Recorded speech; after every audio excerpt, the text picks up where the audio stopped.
Hello everyone, welcome on this YouTube channel. Myself Dharmesh जिनागल।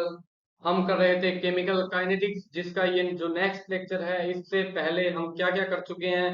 हम first order kinetics कर चुके हैं, जीरो ऑर्डर काइनेटिक्स कर चुके हैं, और उनसे रिलेटेड जो जो हाफ लाइफ वगैरह दी टर्म थी वो सारी की सारी हम कवर कर चुके हैं। साथ ही साथ रेट लो था, इम्पोर्टेंट था, हमने वो भी किया। और उसके साथ साथ हमने एक और इम्पोर्टेंट चीज की है ना, जिसको बोलते हैं रेट कांस्टेंट। इसकी जो यूनिट्स थी वो हमने कवर की। मैं फिर कह रहा हूँ, नीट में ये क्वेश्चन पक्का आने वाला है, पक्का ही आने वाला है ये क्वेश्चन, है ना। तो मैं इम्पोर्टेंट इसके आगे लिख रहा हूँ। ओके, अब हम जैसा कि बहुत आगे निकल चुके हैं चैप्टर में, तो हमारे दो ही टॉपिक बचे हैं, आरएनएस और कोलिजन थ्योरी, आज के इस लेक्चर के बाद। तो अभी तक हमने इस लेक्चर में क्या क्या किया है वो आपको मैं बता देता हूँ, है ना। एक ओवरव्यू ले लेता हूँ कि ये जीरो ऑर्डर रिएक्शन में। ओके, सबसे पहले अगर हम कंसिडर करें जीरो ऑर्डर रिएक्शन, तो इसमें हमारा जो फॉर्मूला आया था, डिफरेंशियल रेट लो आया था, वो आया था क्या, D are by D T equals to minus k. ये कैसे आया था, हमें पता है जी, minus D R by D T होगा कि नहीं होगा। Okay, D are by D T होगा। माइनस का निशान क्यों लगाया, क्योंकि ये रिएक्टेंट की कंसंट्रेशन है जो क्या होती है, डिक्रीज होती है। और दूसरा ये तो था r o r. Okay, again दूसरा आर ओ आर इसका क्या होगा, जो रेट लो के अकॉर्डिंग होगा, के आर की पावर क्या आ जाएगी, जीरो आ जाएगी, मतलब ये वैल्यू वन। तो दोनों आर ओ आर क्या हो जाएगा, minus D R by D t is equal to क्या हो जाएगा, के हो जाएगा। ओके, अब इस फॉर्मूले में माइनस यहाँ से हटा के इसने यहाँ लगाया है, तो यहाँ किसी को कोई दिक्कत तो होनी नहीं चाहिए। ओके, तो हमें ये डिफरेंशियल रेट लो आ गया इसका। ये अगेन इंटीग्रेटेड रेट लो हमने किया था इसका, k t is equals to r naught minus are.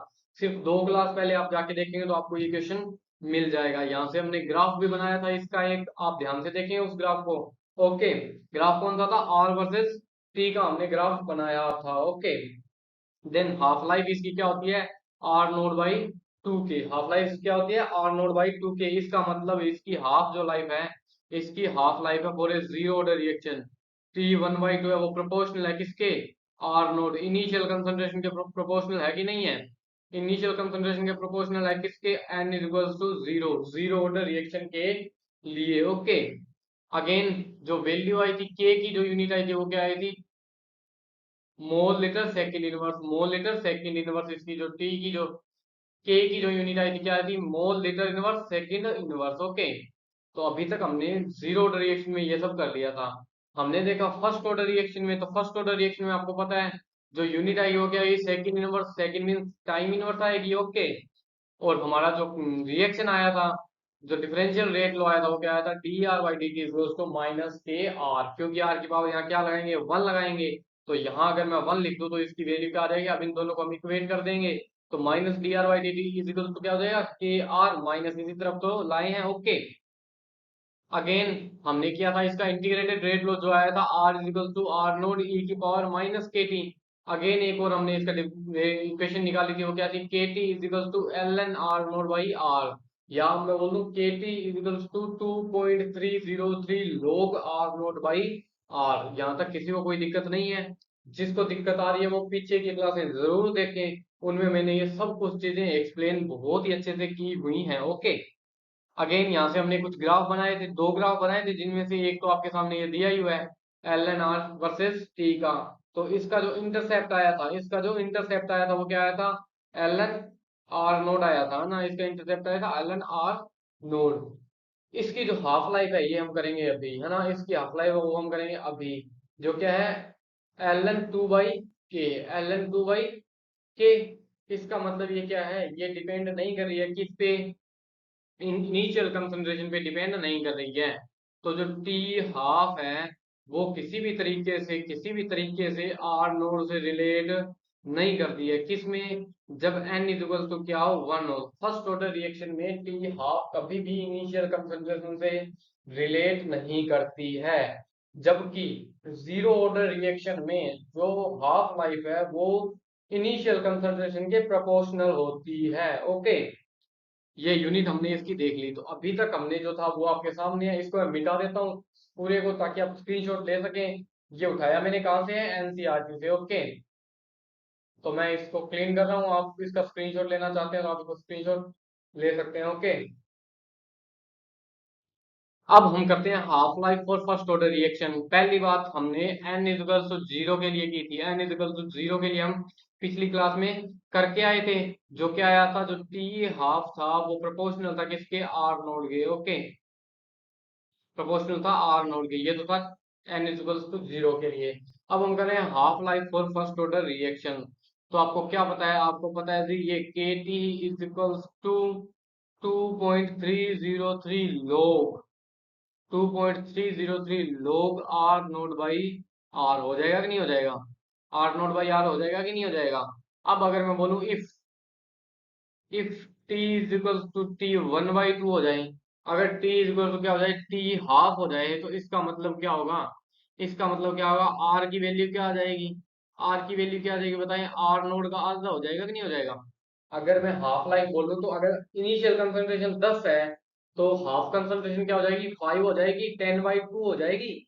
तो इसका मतलब आर इज इक्वल टू क्या होगा, आर नोट बाई 2 हो जाएगा। ओके, इसको मैं पुट कर रहा हूँ, वैल्यूज को पुट कर रहा हूँ। आप देखें k t half is equals to 2.303 log 2.303 log r naught divide by r naught by 2। Okay, अब आपको पता है आर नोट से आर नोट क्या हो जाएगा, कैंसिल हो जाएगा। तो के टी इज इक्वल्स टू क्या आ गया, k t half is equals to क्या आ गया, 2.303 log 2 आ गया कि नहीं आ गया।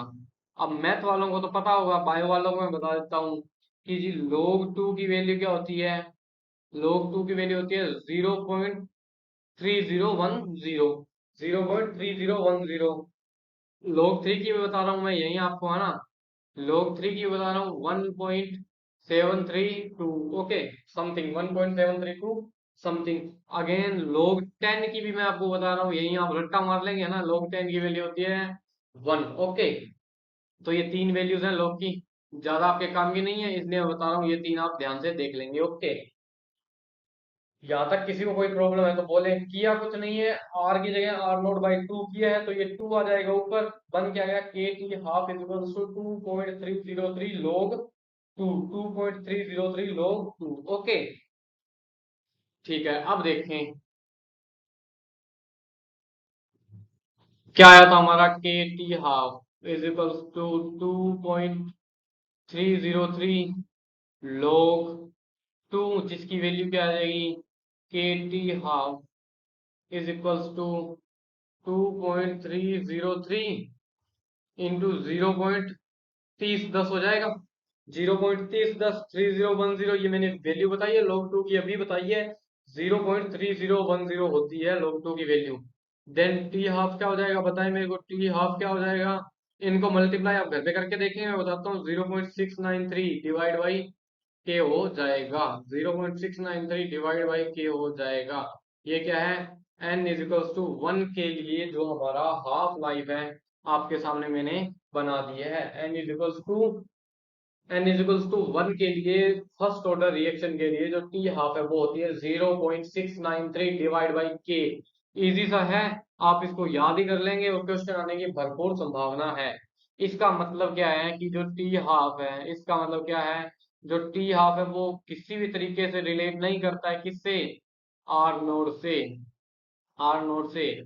इसका मतलब क्या है, T one by two is independent,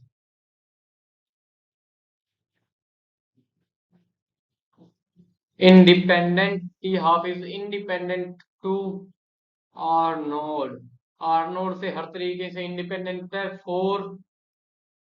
for a first order reaction. Okay, for a first order reaction. तो इतनी बात सभी को अच्छे से समझ आ गई होगी। T half first order reaction के लिए तो डिपेंड नहीं करता है, लेकिन जीरो ऑर्डर रिएक्शन के लिए उसके प्रोपोर्शनल होता है। ओके, तो अभी तक हमने क्या देखा, for a zero order reaction, यहाँ मैं लिख रहा हूँ जीरो, यहाँ मैं लिख रहा हूँ फर्स्ट, यहाँ मैं लिख रहा हूँ जीरो, यहाँ मैं लिख रहा हूँ फर्स्ट। जीरो ऑर्डर रिएक्शन के लिए रेट ऑफ रिएक्शन क्या होती है, के आर नोड की पावर क्या होती है, जीरो। इसका मतलब रेट ऑफ रिएक्शन क्या होती है, डायरेक्ट और इनडायरेक्ट के ही होती है, डायरेक्ट और इनडायरेक्ट क्या होती है, के ही होती है।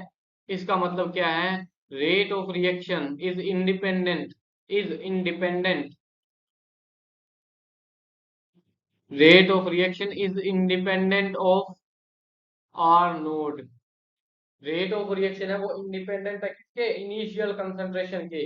इस तरफ मैं क्या लिखूंगा, इस तरफ मैं लिखूंगा रेट ऑफ रिएक्शन के, आर की पावर क्या आ जाएगी, आर नोट की पावर 1। तो rate of reaction is proportional to r naught की पावर, आर नोट के प्रोपोर्शनल हो जाएगा कि नहीं हो जाएगा, बताइए मेरे को, है ना। आर नोट के प्रोपोर्शनल हो जाएगा।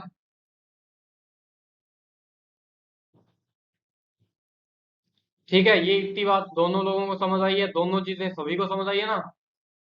बहुत जरूरी चीज बता रहा हूँ मैं, मजाक नहीं कर रहा हूँ, हद से ज्यादा जरूरी चीज आपको मैं बताने जा रहा हूँ। ओके, अगेन मार्कर चेंज कर लूंगा मैं। अगेन जो टी हाफ था, टी हाफ था for a zero order reaction क्या था, टी हाफ की वैल्यू क्या आई थी बताएं मेरे को।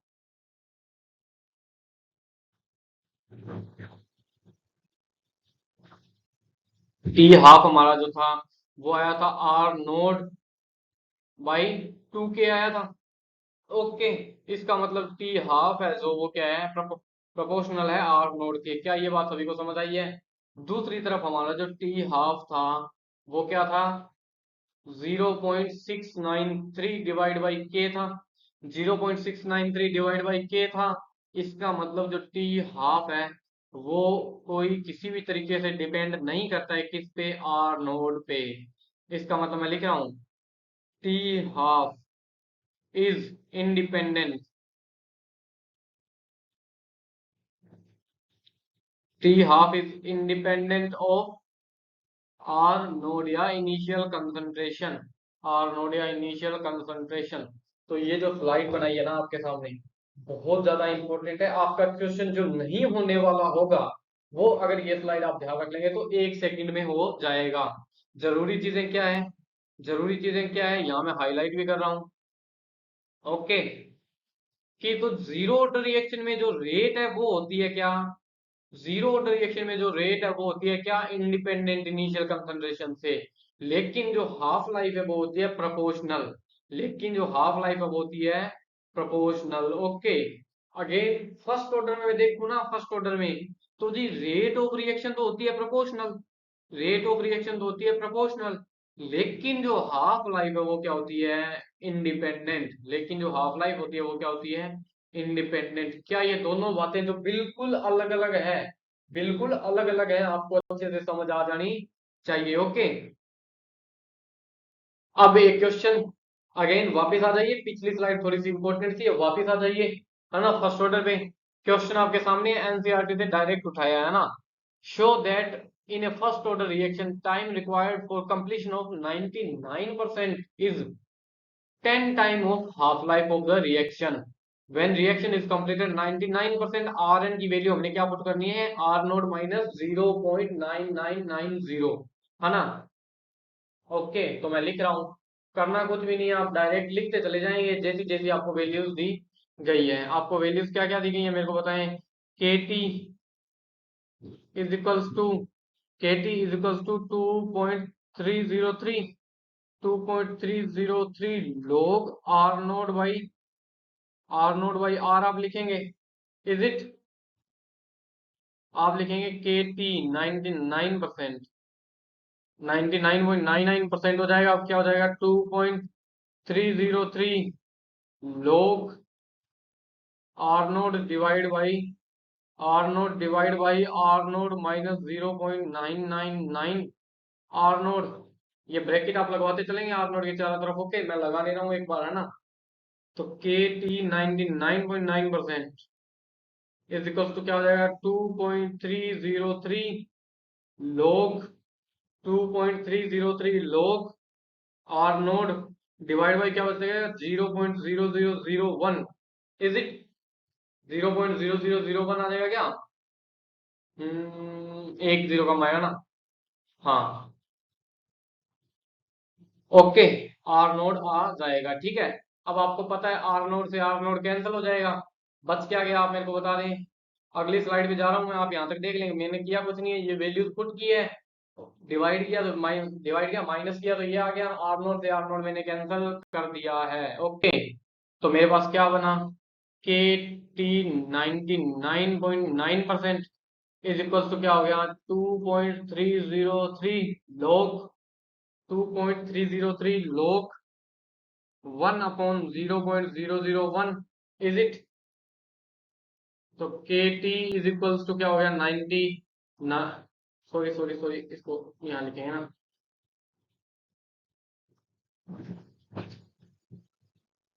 99.9% इज इक्वल्स टू क्या हो गया 2.303 log 10 की पावर 3 आ जाएगा कि नहीं आ जाएगा? पॉइंट हटाएंगे तो लग जाएगा ना, किसी को कोई दिक्कत तो नहीं है यहाँ तक? सिंपल गणित है 10th क्लास की। ओके, इसका मतलब यहाँ क्या आ गया के टी 99.9%। अब किसी को फोर्थ लेक्चर याद है क्या, जो हमने मैथ वाला लेक्चर किया था? बायो वाला बच्चा अगर कोई इस वीडियो को देख रहा है ना, तो आपको मैं बता रहा हूँ, एक मैंने मैथ्स की क्लास ली थी आपके लिए, बहुत ही ज्यादा इंपॉर्टेंट है। ऊपर आई बटन में मैं लिंक दे दूंगा, आप वहां से जाके उसको जरूर कवर करें, है ना। इसकी क्या हो जाएगी ये, इसको हम कैसे लिखते हैं, 3 आगे आ जाता है, इधर मल्टीप्लाई का साइन था, 3 आगे आ जाएगा और 10 का जो है वो यहाँ बच जाएगा। Is it? किसी को कोई प्रॉब्लम तो नहीं है? जो फोर्थ लेक्चर है मैथमेटिक्स का जरूर देखें जिसने नहीं देखा है। ये क्या होती है, लॉग की प्रॉपर्टी होती है। ये क्या होती है, लॉग की प्रॉपर्टी होती है। लॉग एक्स की पावर एन है ना, तो इसको मैं लिख सकता हूँ एन लॉग एक्स लिख सकता हूँ। ये होती है लॉग की प्रॉपर्टी। ओके, तो ये क्या आ गया 2.303 इंटू 6 और log 10, इसको मैं करूंगा आएगा 6.93, 6.93। ओके, इंटू log 10 की वैल्यू मैंने पिछली स्लाइड में बताई कि log 10 की वैल्यू क्या होती है, 1 होती है। ठीक है, तो टी 99% क्या आ जाएगा, टी 99.99% क्या आ जाएगा 6.93 डिवाइड बाई के हो जाएगा, 6.93 डिवाइड बाई के हो जाएगा। और साथ ही साथ आपको क्या पता है, जो टी 50% होता है, टी 50% या टी हाफ होता है, वो क्या होता है 0.693 डिवाइड बाई के होता है, 0.693 डिवाइड बाई के होता है। इसका मतलब इन दोनों में रिलेशन क्या है, रिलेशन क्या है, टी 99.9% इज इक्वल टू क्या है 10 इंटू टी 50%, 10 इंटू टी, बताएं 10 इंटू टी 50% है कि नहीं है? और यही हमें क्या करना था, प्रूफ करना था। देखें 0.693 को 10 से मल्टीप्लाई करेंगे तभी तो 6.93 आ जाएगा। ओके, तो यहाँ तक मैंने किया कुछ नहीं है, सिंपल एक लॉ की प्रॉपर्टी थी वो मैंने पुट की है। जिन्होंने नहीं देखा है मैथ्स की क्लास में जाके देखें, है ना। आई बटन में मैं यहाँ लिंक डाल दूंगा, यहाँ लिंक आ जाएगा। ओके, हमने प्रूव कर दिया कि 10 मल्टीप्लिकेशन होता है टी 50 का। ओके, अब देखें, अब आपके सामने दो तीन चीजें और आ जाती है। एक होती है pseudo first order reaction. First order reaction क्या होती है कि जिसका ऑर्डर क्या हो देखने से ही पता लगे फर्स्ट हो। ठीक है, अब होती है सूडो फर्स्ट ऑर्डर रिएक्शन कि देखने तो सर सिंगल स्टेप की रिएक्शन ही होती है, देखने से तो लगती है सर इसका ऑर्डर 2 हो सकता है, 3 हो सकता है, लेकिन असल में उसका ऑर्डर क्या होता है, 1 ही होता है। असल में उसका ऑर्डर क्या होता है, 1 ही होता है। जैसे अगर ये इक्वेशन है, ठीक है, ऊपर वाली इक्वेशन है, तो इसका मैं रेट ऑफ रिएक्शन आप मेरे को लिखने चलेंगे। मैंने कहा कि ये एलिमेंट्री रिएक्शन है, एलिमेंट्री रिएक्शन है, तो रेट ऑफ रिएक्शन क्या आ जाएगा के, इसको मैं मान लीजिए, इसको मैं ए लिख रहा हूँ, है ना, इसको मैं लिख रहा हूँ ए, और वाटर को लिखूंगा बी। ओके, वाटर को मैं H2O ही लिख देता हूँ, पर जगह का मैं ना, समझ रहे हैं आप, जगह का मैं इसलिए मैं ए बी लिख रहा हूँ। ओके, किसी को कोई प्रॉब्लम नहीं होनी चाहिए। ठीक है, ए की पावर क्या आ जाएगी, 1 आ जाएगी, क्योंकि यहाँ एलिमेंट्री है, तो जो ये 1 है यही ऊपर 1 आ जाएगा, और यहाँ 1 है ये भी ऊपर क्या आ जाएगा 1 आ जाएगा। A1H2O की पावर क्या आ जाएगी 1 हो जाएगी। इसका मतलब इसका ऑर्डर क्या हो जाएगा 1 + 1 2 हो जाएगा कि नहीं हो जाएगा, 2 हो जाएगा कि नहीं हो जाएगा? किसी को कोई प्रॉब्लम तो नहीं है, 2 हो जाएगा। ठीक है, लेकिन एक बात इसमें प्रॉब्लम ये है कि इसका ऑर्डर कभी 1 होता ही, ये 2 होता ही नहीं है। इसका ऑर्डर तो हमेशा ही 1 होता है, इसका ऑर्डर तो हमेशा ही 1 होता है। तो ये जो हमारा ये है गलत, तो सही कौन सा है, सही इसका रेट ऑफ इक्वेशन क्या है, ये है आर ओ आर। इसका क्या आ जाएगा, वो आ जाएगा CH3 C+O2H5 की पावर आ जाएगी 1। और जो H2O है वो आता ही नहीं है, H2O की पावर क्या आ जाएगी 0। H2O की पावर क्या आ जाएगी 0, तो N की वैल्यू क्या आ जाएगी 1 + 0। तो N की वैल्यू क्या आ जाएगी, ऑर्डर क्या आ जाएगा इसका फर्स्ट, फर्स्ट ऑर्डर रिएक्शन। अब आप मेरे से पूछेंगे क्यों सर ऐसा कैसे, जब ये एलिमेंट्री रिएक्शन है, जब ये एलिमेंट्री रिएक्शन है तो H2O के ऊपर 0 क्यों आया? 1 आना चाहिए था, क्योंकि यहाँ 1 है, 1 आना चाहिए था, लेकिन ये 0 आ जाएगा। क्यों आ जाएगा? क्योंकि आप देख रहे होंगे कि जो पानी इसमें यूज किया जाता है वो बहुत ज्यादा यूज किया जाता है, तो थोड़ा सा उसमें घटता है तो उसका कोई इफेक्ट ही नहीं आता है। ठीक है, देखें जो एफ, ये जो अपना जो है ए कंपाउंड है, इसको हम निकालेंगे तो 0.01 से क्या हो जाता है? 0 मोल हो जाता है। एस्टर है, 0.01 से 0 मोल हो जाएगा, मतलब ये तो खत्म ही हो गया। लेकिन इसमें 10 में से 0.01 मोल निकालेंगे तो क्या बचा? 9.99 मोल। तो यहाँ तो कोई इफेक्ट ही नहीं पड़ा, पानी तो कोई घटा ही नहीं, इसलिए पानी को इसमें कैलकुलेट नहीं करते हैं। इसलिए इसका ऑर्डर क्या था? 1 था। दिखने में कौन सा लग रहा था? 2 लग रहा था, लेकिन है कौन सा? 1। इसलिए इसको बोलते हैं सूडो फर्स्ट ऑर्डर रिएक्शन। अब ये जो सूडो लिखा है इसका मतलब होता है झूठ। इसका मतलब क्या होता है? झूठ। इसका मतलब होता है स्कैम। हमारे साथ स्कैम हो गया ना, देखने में 2 लग रहा था लेकिन है 1, तो ये क्या है? एक स्कैम। अगेन इसका एक और एग्जांपल आपके सामने है, कैन शुगर C12H22O11 का अगर हम इसका हाइड्रोलाइसिस करेंगे ना, तो हमें ग्लूकोज और फ्रक्टोज मिलेंगे। बायोमोलिक्यूल में आप बहुत ही अच्छे से पढ़ के आ चुके हैं, ये बातें बायोमोलिक्यूल में आती है, ये सारी चीजें है ना। तो इसका अगर हम करेंगे क्या? हाइड्रोलाइसिस करेंगे तो इसकी जो रेट ऑफ रिएक्शन होगी, इस इक्वेशन की रेट ऑफ रिएक्शन होगी सेम। H2O का इसमें रोल ही नहीं आएगा, है ना। H2O का इसमें रोल ही नहीं आएगा। क्या आ जाएगा? रेट ऑफ रिएक्शन आ जाएगी के C12H22O11। C12H22O11 की पावर क्या आ जाएगी? 1। तो इसका ऑर्डर क्या आ जाएगा? 1। इसका ऑर्डर भी क्या आ जाएगा? 1। तो ये भी आपकी जो है सूडो फर्स्ट ऑर्डर रिएक्शन है। तो ये दोनों आपको अच्छे से कवर करनी आ गई होंगी। इसी के साथ आज के लिए बस इतना ही। आप इसको अच्छे से देखें, अच्छे से ध्यान दें, है ना। तो आपके लिए बहुत ही इंपॉर्टेंट है। और जो मैंने एक स्लाइड बताई थी ना कि जिसमें ये डिपेंडेंट होता है, ये इंडिपेंडेंट होता है, कि जीरो ऑर्डर रिएक्शन के लिए जो रेट ऑफ रिएक्शन है वो इनिशियल कंसंट्रेशन की क्या होता है? इंडिपेंडेंट होता है। लेकिन फर्स्ट ऑर्डर रिएक्शन में rate of reaction initial concentration के क्या होता है? प्रोपोर्शनल होता है। जो टी हाफ है पूरे zero order reaction initial concentration के क्या होता है? प्रोपोर्शनल होता है। ओके, लिख रहा हूं, t half for zero order reaction initial concentration के क्या होता है? प्रोपोर्शनल होता है। आर नोड के क्या होता है? प्रोपोर्शनल होता है। एन इज इक्वल टू किसके लिए? 0 के लिए। अगर मैं बात करूं एन इज इक्वल टू 1 के लिए, तो क्या होगा? जो टी हाफ है उसका कोई भी लेना देना नहीं होता है किससे? इनिशियल कंसंट्रेशन से। इनिशियल कंसंट्रेशन से। तो मैं आपको, अब आप मेरे को कहो तो मैं आपको बता दूं सेकंड ऑर्डर रिएक्शन के लिए क्या होगा। मैं आपको बता दूं सेकंड ऑर्डर रिएक्शन के लिए क्या होगा, है ना। तो एक जनरल सा फॉर्मूला लिख रहा हूं कि जो टी हाफ है, टी हाफ है वो प्रोपोर्शनल है 1/r नोड की पावर, आर नोड की पावर n-1 से। यहाँ n क्या है? Order of the reaction. यहाँ n क्या है? Order of the reaction. अगर मैं n की वैल्यू 0 रखूं, अगर मैं रखूं n की वैल्यू, ठीक है, अगर मैं रखूं n की वैल्यू इसमें 0, n की वैल्यू 0 रखते ही क्या हो जाएगा? जीरो ऑर्डर रिएक्शन हो जाएगी। तो जो टी हाफ बनेगा वो क्या बनेगा? टी हाफ बनेगा वो क्या बनेगा? 1/r नोड की पावर क्या हो जाएगा? -1 हो जाएगा। प्रोपोर्शनल का साइन होगा, है ना। यहाँ इक्वल का साइन होगा, प्रोपोर्शनल का साइन होगा। ओके, आर नोड की पावर -1 है, इसका मतलब जो टी हाफ है वो क्या हो जाएगा? प्रोपोर्शनल होगा आर नोड की पावर 1 के, क्योंकि -1 है तो वो ऊपर ही है, जाहिर सी तो बात है। ठीक है, अगर मैं क्या करूं, एन इज इक्वल्स टू क्या लिखूं? 1 लिखूं, तो आप मेरे को बता दें क्या बनेगा। अभी हमने ऊपर सोल्व भी कर रखा है। T half is equals to 1/r naught की पावर 1 - 1, यहाँ इक्वल नहीं, प्रोपोर्शनल। ओके, तो t half is equals to क्या हो जाएगा? प्रोपोर्शनल 0 आ जाएगा ना, मतलब इनिशियल कंसंट्रेशन से इसका कोई लेना देना नहीं है। ओके, अब आप मेरे को बता दें, एक अब आप बताएंगे कौन सा है, आप कौन सा बताएंगे? एन इज इक्वल्स टू 2 के लिए। एन इज इक्वल्स टू 2 के लिए करेंगे तो t half is proportional to, t half is proportional to 1/r naught की पावर 2 - 1 के करेंगे। 2 - 1 के तो क्या हो जाएगा? टी हाफ क्या हो जाएगा? इनवर्सली प्रोपोर्शनल हो जाएगा। टी हाफ क्या हो जाएगा? इनवर्सली प्रोपोर्शनल हो जाएगा किसके? इनिशियल कंसंट्रेशन के 1/r नोड। हो जाएगा कि नहीं हो जाएगा? इनवर्सली प्रोपोर्शनल हो गया ना। लास्ट करके दिखा रहा हूं, n इजिकल टू 4 के लिए आप मेरे को खुद करके दिखाएंगे, है ना।